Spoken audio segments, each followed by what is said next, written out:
Elephant safaris back in Corbett Rajaji after 7 year hiatus. क्या इसका हिंदी अर्थ हुआ? चलिए समझते हैं। एलिफेंट का मतलब तो आप जानते ही होंगे, हाथी। सफारी का मतलब जो होता है वो यात्रा या भ्रमण या घूमना। बैक का अर्थ होता है वापस। इन का मतलब में।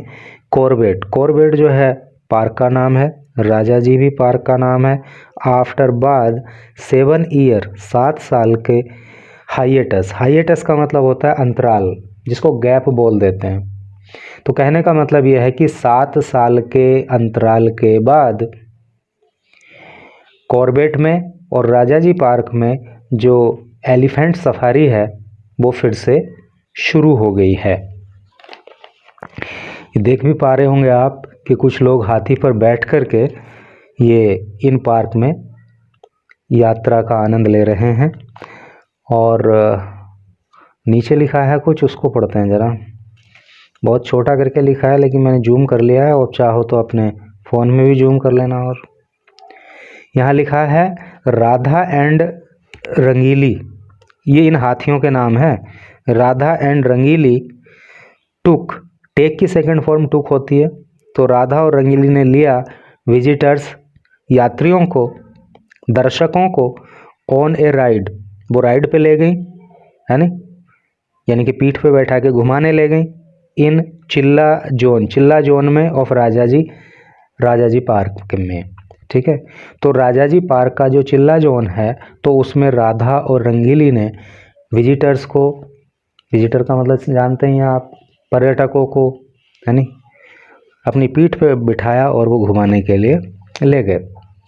कुछ पोर्शन को यहाँ पे हाईलाइट किया हुआ है तो इसको पढ़ ले रहे हैं ज़रा। यहाँ लिखा है राजाजी डायरेक्टर सेज, जो राजाजी पार्क के डायरेक्टर हैं, सेज वो कहते हैं, क्या कहते हैं? Rides cost ₹1000 for domestic tourists.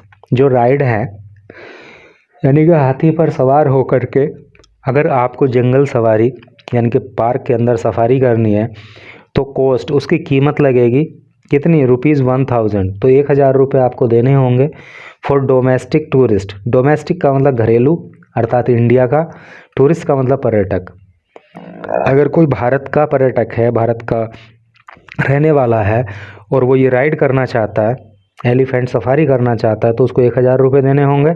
And 3000 for foreigners, और 3000 रुपये फॉरेनर्स को देने होंगे, विदेशियों को। कोई विदेशी है तो उसको 3000 रुपये देने होंगे, इंडियन है तो 1000 रुपये देने होंगे। विद कंसेशंस, कंसेशन का मतलब छूट होता है, फॉर स्टूडेंट्स, और ये छूट के साथ है छात्रों के लिए, and senior citizens, senior citizen के लिए। सीनियर सिटीजन का मतलब वरिष्ठ नागरिक, यानी कि मोर देन 60 ईयर्स, जिसकी 60 साल से अधिक एज हो जाती है तो वो सीनियर सिटीजन की कैटेगरी में आ जाता है।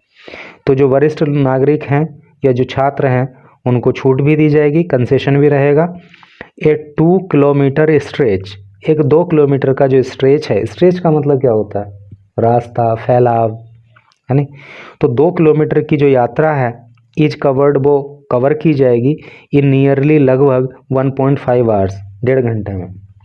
यानी कि आपको जो है 1000 रुपये में 2 किलोमीटर घुमाया जाएगा और इसमें जो है 1.5 घंटे का समय लगने वाला है। यानी कि 1000 रुपये दे करके आप 1.5 घंटे तक हाथी पे बैठ करके पार्क में घूम सकते हो। Move aims to boost eco tourism as parks prepare new routes. Move, देखो मूव का मतलब क्या होता है? मूव का मतलब होता है मुहिम या अभियान या कदम। एम्स, एम का मतलब होता है उद्देश्य होना। तो इस अभियान का उद्देश्य है टू बूस्ट, बूस्ट का मतलब होता है मजबूत करना। इको टूरिज्म, इको टूरिज्म का मतलब होता है प्राकृतिक पर्यटन। तो जो प्राकृतिक ये पर्यटन है, क्योंकि प्राकृतिक नज़ारे ही तो वहाँ पे देखने हैं, जो वन्य जीव है उनको देखना है नी, जो वन्य जीवन है उसको देखना है। तो ये जो इको टूरिज्म है तो इसको मजबूत करने का इरादा है एज पार्क्स, क्योंकि ये जो पार्क है ना, कॉर्बेट और राजाजी, प्रिपेयर, ये तैयार हैं न्यू रूट्स, तो इन्होंने तैयार किया है न्यू रूट्स, मतलब नए रास्ते, नए रूट। इन पार्कों के अंदर नए नए रूट तैयार किए गए हैं। तो इको टूरिज्म को मजबूत करने के लिए ही ये कदम उठाया गया है। एलिफेंट सफारी का ये पहले चलता था लेकिन बीच में बंद कर दिया गया था। सारी जानकारी आपको न्यूज़ के अंदर मिलेगी। इंग्लिश के भी कई सारे न्यू वर्ड सीखने के लिए मिलेंगे।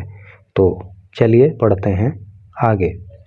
आफ्टर ऑलमोस्ट ए 7 ईयर पॉज, आफ्टर बाद ऑलमोस्ट लगभग, एक 7 ईयर पोज 7 साल का पोज। पोज का मतलब क्या होता है? रोक, गैप, यानी रोकना होता है ना पोज का मतलब। जैसे वीडियो आप फ़ोन में देखते हो और उसको पोज कर देते हो, यानी कि रोक देते हो। तो 7 साल रोक देने के बाद elephant safaris are set to resume. देखो, सेट टू रिज्यूम का मतलब क्या होता है? फिर से शुरू करना। जैसे आपने कोई वीडियो पोज कर दी, फिर से आप उसको चलाते हो तो क्या करते हो? उसको रीस्टार्ट करते हो या उसको रिज्यूम करते हो। तो 7 साल के पोज के बाद जो एलिफेंट सफारी है वो फिर से शुरू होनी है इन कॉर्बेट में, कॉर्बेट टाइगर रिजर्व में।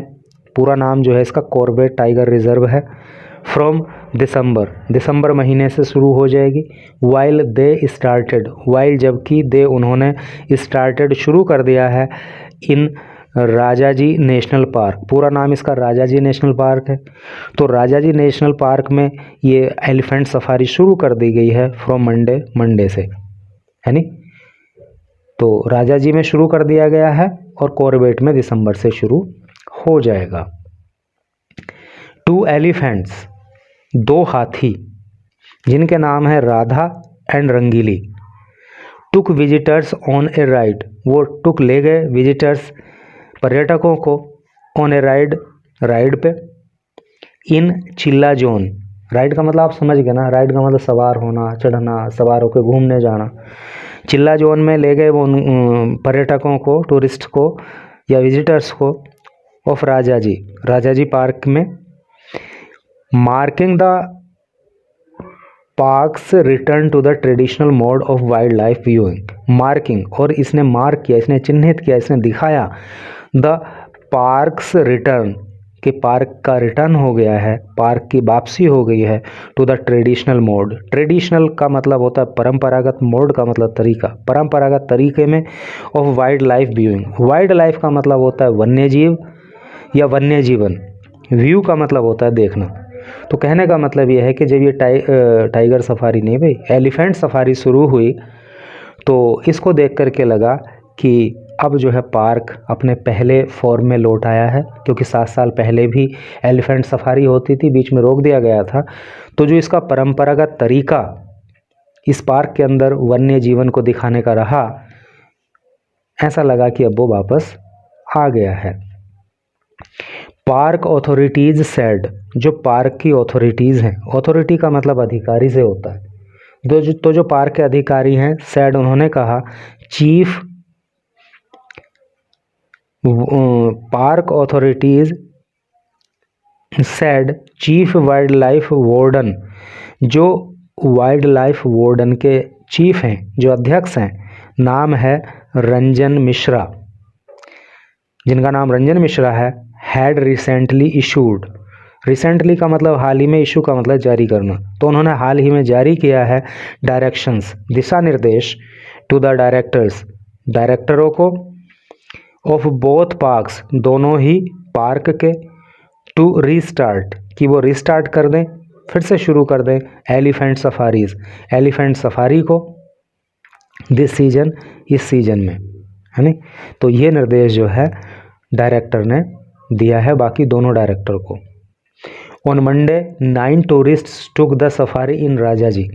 ऑन मंडे को 9 टूरिस्ट्स, 9 पर्यटकों ने टुक लिया द सफारी इन राजाजी। तो राजाजी पार्क में मंडे को 9 लोगों ने राजाजी पार्क में सफारी का आनंद लिया।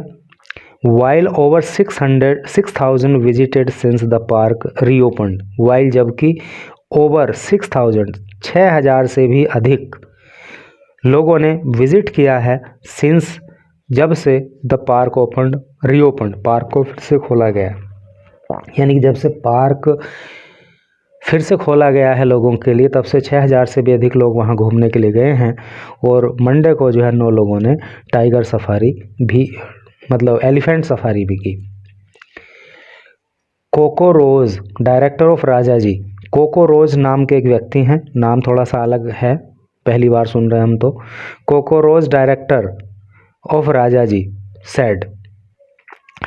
तो राजाजी पार्क के जो डायरेक्टर हैं, जिनका नाम कोको रोज है, उन्होंने कहा, क्या कहा? Safari rides cost ₹1000। जो सफारी राइड है ना, इसकी जो कॉस्ट रहेगी, इसका जो चार्ज रहेगा कितना, 1000 रुपये रहेगा फॉर डोमेस्टिक टूरिस्ट, जो अपने देश के पर्यटक हैं उनके लिए। एंड ₹3000 और 3000 रुपये लगेंगे फॉर फॉरेनर्स, विदेशियों के लिए। विद कंसेशंस फॉर स्टूडेंट्स, और स्टूडेंट्स को जो है कंसेशन रहेगी, छूट रहेगी। एंड सीनियर सिटीजन्स, और जो वरिष्ठ नागरिक हैं उनके लिए भी छूट रहेगी। ए 2 किलोमीटर स्ट्रेच, एक 2 किलोमीटर का जो स्ट्रेच है, 2 किलोमीटर क्षेत्र में फैला हुआ जो एरिया है, इज बीइंग कवर्ड, उसको कवर किया जाएगा, यानी कि 2 किलोमीटर में आपको घुमाया जाएगा बाय 2 एलिफेंट्स, 2 हाथियों के द्वारा, इन 1.5 आवर्स, 1.5 घंटे के अंदर। 1.5 घंटे में ये 2 किलोमीटर का एरिया कवर किया जाएगा। इन कॉर्बेट पार्क में। द जंबो, देखो जंबो का मतलब हाथी से होता है ना, जंबो मतलब हाथी। In Corbett the jumbo safari is schedule to resume. Schedule का मतलब निर्धारित होना, रिज्यूम का मतलब फिर से शुरू करना।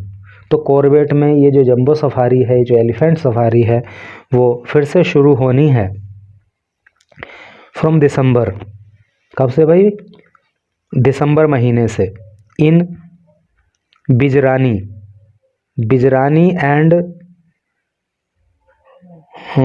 धिकाला जोन्स, तो बिजरानी और धिकाला जोन्स में ये एलिफेंट सफारी शुरू हो जाएगी दिसंबर में। Park director Saket Badola said, park के जो डायरेक्टर हैं जिनका नाम साकेत बडोला है, सेड, उन्होंने कहा, क्या कहा? 3 एलिफेंट्स, 3 हाथी, नाम है हाथियों के, एक का नाम आशा है, एक का अलवेली है, और एक का नाम रानी है। तो ये तीनों के तीनों विल बी डिप्लॉयड, इनको तैनात किया गया जाएगा। डिप्लॉय का मतलब तैनात करना होता है, फॉर द सफारी के लिए, ठीक है। तो सफारी के लिए इनको तैनात किया जाएगा। एलिफेंट सफारी वर स्टॉप्ड, ये जो एलिफेंट सफारी है वर स्टॉप्ड, इनको रोक दिया गया था इन 2018 में एलिफेंट सफारी को रोका गया था। आफ्टर ए PIL, आफ्टर बाद एक PIL क्या होता है भाई? PIL की फुल फॉर्म होती है पब्लिक इंटरेस्ट लिटिगेशन, हिंदी में कहते हैं जनहित याचिका। तो एक जनहित याचिका लगाई गई थी by Ramnagar based NGO, Ramnagar आधारित एक NGO है। NGO की फुल फॉर्म क्या होती है? नॉन गवर्नमेंटल ऑर्गेनाइजेशन, यानी गैर सरकारी संगठन, जिसका नाम है हिमालयन युवा ग्रामीण विकास संस्थान। तो इस नाम के एक NGO के द्वारा, जो रामनगर का है, एक पब्लिक इंटरेस्ट लिटिगेशन फाइल की गई थी, आर्ग्यूड, और इसमें तर्क दिया गया था that the use of privately owned jumbos, कि द यूज़, प्रयोग, ऑफ प्राइवेटली का मतलब व्यक्तिगत, ओन्ड का मतलब होता है मालिकाना होना, रखना, जंबो का मतलब हाथी, यानी कि जो हाथी व्यक्तिगत लोगों के द्वारा रखे जाते हैं, सरकार के द्वारा नहीं बल्कि लोगों के द्वारा रखे जाते हैं, वायलेटेड, तो वायलेट करते हैं, वो उल्लंघन करता है। कहने का मतलब ये है कि वहाँ जो एलिफेंट सफारी होती थी तो वो सरकार के हाथी नहीं थे, वो दूसरे लोगों के हाथी हुआ करते थे। तो इस संस्था का कहना था कि इस तरह से उल्लंघन होता है the wild life protection act 1972। तो इस तरह का कार्य करना 1972 में जो वाइल्ड लाइफ प्रोटेक्शन एक्ट बना उसका उल्लंघन होता है। एंड और the prevention of cruelty to animal act 1960, और 1960 में जो prevention of cruelty to animal act बना, उसका भी वायलेशन होता है, उसका भी उल्लंघन होता है। देखो, वाइल्ड लाइफ का मतलब वन्य जीव होता है, प्रोटेक्शन का मतलब सुरक्षा होता है, एक्ट का मतलब कानून होता है। इसी तरह से यहाँ पे प्रिवेंशन का मतलब रोकना होता है, क्रुएल्टी का मतलब निर्दयता होता है, एनिमल का मतलब जानवर होता है, एक्ट का मतलब कानून होता है। The stay was lifted. यार पढ़ के कैसा लग रहा है, कमेंट वमेंट करके कुछ बता दिया करो, और चैनल को ज्वाइन कर लो भाई। The stay was lifted later. ये जो स्टे है वॉज था, लिफ्टेड इसको हटा लिया गया, लेटर बाद में। To support eco tourism, support करने के लिए इको टूरिज्म को, यानी इको टूरिज्म को यानी कि प्राकृतिक पर्यटन को बढ़ावा देने के लिए इस स्टे को हटाया गया था, इको टूरिज्म एक्टिविटीज़ को इन उत्तराखंड के अंदर। The PIL had also raised concerns. जो PIL है यानी कि जो पब्लिक इंटरेस्ट लिटिगेशन थी, ये याचिका थी, हैड ऑल्सो रेज्ड, तो इसमें रेज किया गया था, रेज का मतलब उठाना, कंसर्न का मतलब चिंता, तो इसमें चिंताओं का जिक्र भी किया गया था। अबाउट एनवायरमेंटल इम्पैक्ट, अबाउट बारे में, एनवायरमेंटल का मतलब पर्यावरण संबंधी, इम्पैक्ट का मतलब प्रभाव। अराउंड कॉर्बेट, कॉर्बेट के आसपास, यानी कि जो कॉर्बेट पार्क है ना, तो इसके आसपास में जो पर्यावरण संबंधी प्रभाव है नहीं, वहाँ का जो पर्यावरण है उसको लेकर भी चिंताएं जताई गई थी। अलेजिंग दैट, अलेज का मतलब आरोप लगाना, और आरोप लगाया गया था क्या, that mushrooming of hotels, that की मशरूमिंग, देखो एक मशरूम तो वो होता है जो मतलब खाने के भी काम आता है, मशरूम का मतलब कुकुरमुत्ता होता है ना वैसे तो, और कुकुरमुत्ता क्या है, बहुत सारे उगते हैं एक जगह मिले करके, तो मशरूमिंग ऑफ होटल का क्या मतलब है कि बहुत सारे होटल बन जाएंगे। वही जब वहाँ पे एलिफेंट सफारी होगी तो वहाँ पे लोग घूमने आएंगे, वहाँ पे ठहरेंगे भी, तो होटल्स की व्यवस्था करनी पड़ेगी। तो इस संस्था का कहना ये था कि यहाँ पे मशरूमिंग ऑफ होटल्स हो जाएगा, बहुत सारे होटल बन जाएंगे, रिसोर्ट बन जाएंगे, एंड अदर कमर्शियल प्रॉपर्टीज़, और दूसरी जो व्यापारिक या व्यावसायिक प्रॉपर्टीज़ हैं वो यहाँ पे बन जाएंगी। Had led to pressure on the landscape, had led to pressure, और इनसे प्रेशर आएगा, दबाव आएगा, ऑन द लैंडस्केप, इस लैंडस्केप पे, यानी कि यहाँ का जो लैंडस्केप है, यहाँ का जो एनवायरनमेंट है, जो पर्यावरण है, उस पे एडवर्स इफेक्ट, गलत प्रभाव इन चीज़ों का पड़ेगा। विद सम इस्टेब्लिशमेंट, विद साथ सम कुछ इस्टेब्लिशमेंट, इस्टेब्लिशमेंट का मतलब निर्माण, बिल्डिंग, है नी, इस तरह से करके। कंडक्टिंग एलिफेंट सफारीज, जो कंडक्ट करती हैं एलिफेंट सफारी को, इन सराउंडिंग एरियाज, सराउंडिंग का मतलब आसपास का, एरिया का मतलब क्षेत्र, तो आसपास के क्षेत्रों में जो संस्थाएं एलिफेंट सफारी का आयोजन करती हैं, तो उनके जो इस्टेब्लिशमेंट हैं, भाई हाथियों को रखना है तो उसके लिए भी तो व्यवस्था करनी पड़ेगी, जो टूरिस्ट आ रहे हैं उनके लिए व्यवस्था करनी पड़ेगी। तो इस संस्था का कहना ये था कि इससे यहाँ पे अतिक्रमण बढ़ेगा, है नहीं, और यहाँ का जो एटमॉस्फेयर है, यहाँ का जो एनवायरनमेंट है, उस पर गलत प्रभाव पड़ेगा। ये तर्क जो है इस संस्था ने दिया था, और इसके आधार पर 18 में कोर्ट ने स्टे दे दिया था कि भाई अब एलिफेंट सफारी नहीं होगी, लेकिन बाद में इको टूरिज़्म को बूस्ट करने के उद्देश्य से इस स्टे को हटा लिया गया, और अब जो है राजा जी में तो शुरू हो गया है एलिफेंट सफारी, और दिसंबर में कॉर्बेट में भी हो जाएगा। तो अगर आपका भी मन होता है ये एलिफेंट सफारी का, तो यू कैन गो राजा जी, और you can go Corbett and enjoy.